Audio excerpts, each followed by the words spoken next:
Olá, irmãos. Saúdo cada um de vocês com a graça e a paz do nosso Senhor Jesus Cristo. Amém?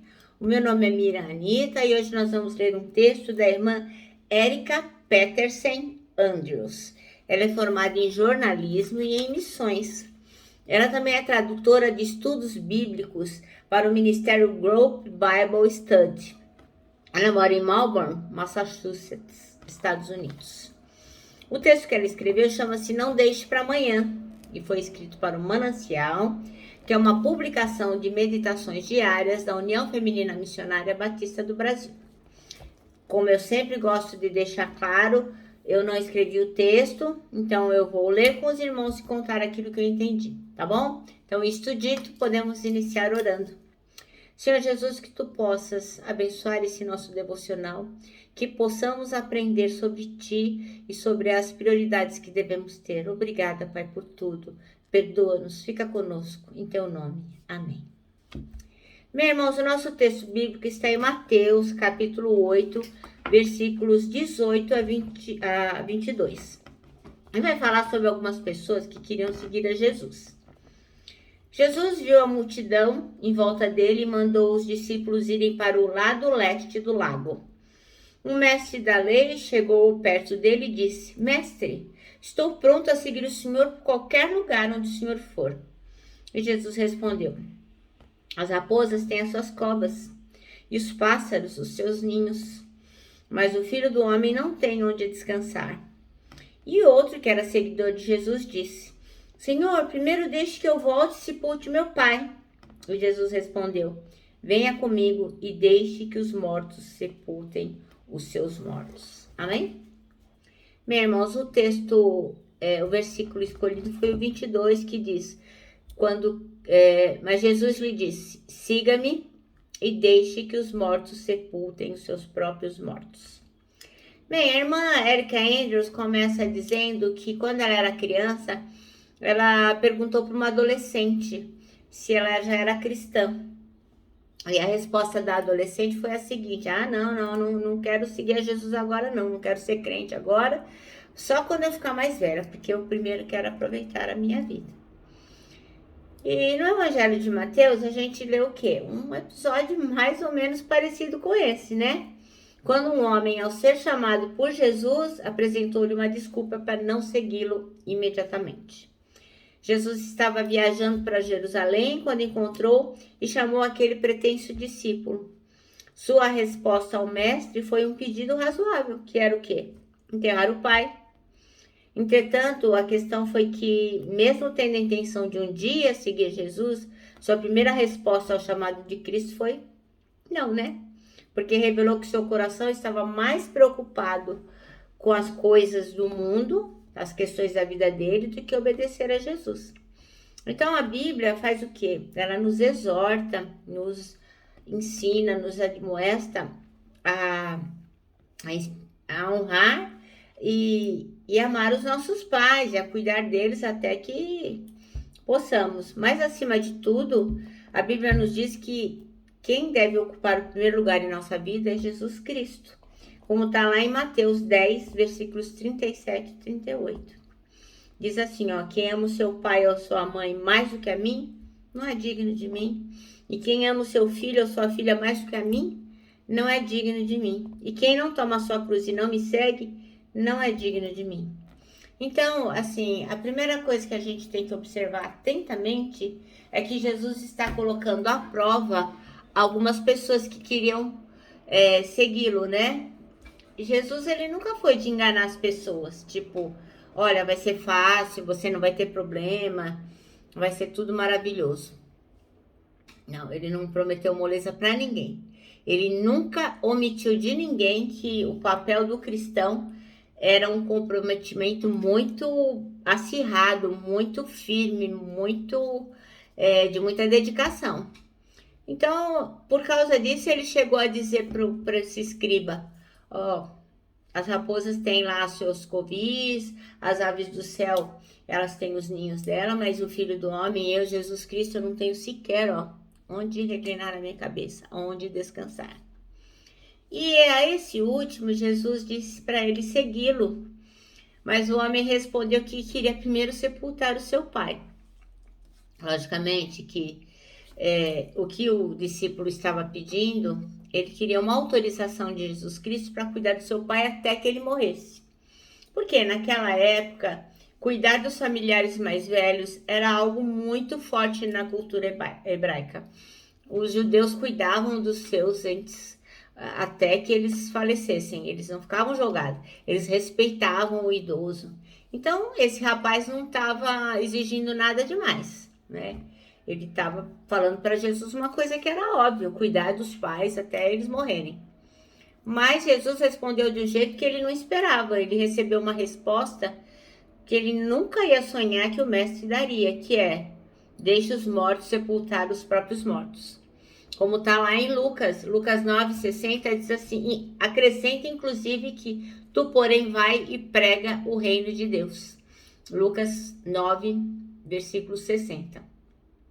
Então você pode pensar assim, né? Nossa, que Jesus mais desumano, entrou com 2 pés no peito do rapaz, coitado. Como foi duro com ele. Mas Jesus não era assim. Ele não tinha o costume de ser desumano e nem seria. Jesus deu a própria vida para salvar a mim, para salvar a você. Imagina que ele ia ser uma pessoa desumana, que ia querer o mal de alguém. Não era isso, não. Jesus, ele veio com o objetivo de tratar as pessoas e ele nos trata individualmente. Então, o que aconteceu? Aquele rapaz precisava ouvir aquilo. E nós temos que estar atentos ao que Deus quer nos dizer, porque Deus também fala ao nosso coração coisas que precisamos ouvir. E foi assim com aquele jovem rico, lembra? Eu honro meu pai e minha mãe, eu dou esmola, eu não mato, eu não roubo, eu faço tudo o que a lei pede. Posso te seguir? Jesus falou, lógico, vai lá, vende tudo que você tem e vem e me segue. Aí o moço ficou triste, né? Lógico, porque o coração dele estava nas riquezas. A mesma coisa a mulher samaritana. Jesus fala para ela, nossa, traz lá o seu marido. E aquilo foi bastante contundente para ela, né? Porque ela sabia que ela não tinha marido, né? E Jesus também sabia, por isso que ele tocou naquele assunto, que era bem delicado, né? Perguntar, cadê seu marido? E assim foi. E com este rapaz foi isso. Ó, você não vai enterrar o seu pai, você tem que me seguir. Então, o discurso de Jesus sempre era firme. Então, o que a gente tem que ter em mente, que quando Jesus nos trata, nós temos que focar naquilo que ele nos pede. Ele nos trata para que a gente não tenha dificuldade em crer nele, em confiar nele. E esse rapaz talvez tenha ouvido isso de Jesus, por quê? Porque Jesus tenha detectado que ele tinha uma excessiva preocupação com o pai, né? Que talvez isso fizesse com que o reino de Deus para aquele rapaz não fosse a prioridade. Então Jesus faz o quê? Ele vai colocando as coisas nos devidos lugares. Então qualquer coisa que estivesse acima do reino de Deus deveria ser repensada. E até hoje é assim. Ainda que fosse culturalmente aceita, como o caso era cuidar dos pais até morrerem, ninguém pode servir aos 2 senhores. Então, quando Jesus diz assim, ele fala, deixa os mortos sepultar os seus próprios mortos, talvez algumas pessoas acham que ele estava fazendo um trocadilho. Tipo assim, deixa os espiritualmente mortos cuidar daqueles que estão, sepultar aqueles que estão fisicamente mortos, mostrando o quê? Que outras pessoas poderiam cuidar do pai dele, né? Porque eu creio que a família desse rapaz não devia ser uma família cristã. Então, se eles não eram cristãos, eles estavam mortos, né? Como diz lá em Efésios 2, diz assim, ó. Ele vos deu vida, estando vós mortos nos vossos delitos e pecados, nos quais andastes outrora. Segundo o curso deste mundo, segundo o príncipe da potestade do ar, do espírito que agora atua nos filhos da desobediência. Então, antes a gente estava morto, e talvez aquela família estivesse espiritualmente morta, não tivesse conhecido Jesus. Então ele disse, bom, deixa os mortos espirituais cuidarem, sepultarem o morto que realmente não tem mais vida. Então, Jesus estava dizendo àquele homem que a família dele poderia cuidar do enterro quando fosse a hora, né? Então, o discipulado cristão requer uma forte disposição. Não é pouca coisa não, seguir Jesus, sabe? Hoje em dia a gente acha que basta se dizer cristão, né? Mas o que eu creio que Deus menos se importa é com religião, com liturgia, com listinhas de não posso e posso. O que ele mais se importa é quando você realmente segue a Jesus Cristo. Então, esperar por condições que a gente julga favorável para seguir a Cristo ou cumprir o seu chamado é desperdiçar o tempo de vida. Então, é importante que a gente, você que não tem Jesus Cristo, que você possa se posicionar e dizer, sim, Jesus, eu quero te seguir, eu creio no seu sacrifício, eu creio que tu morreste e ressuscitaste por mim. Não fazer como muitos adolescentes, como eu sempre gosto de dizer para os irmãos, né? Eu sou assistente social, eu trabalho com jovens em conflito com a lei, e às vezes você pergunta para ele, filho, o que é que você pretende da sua vida?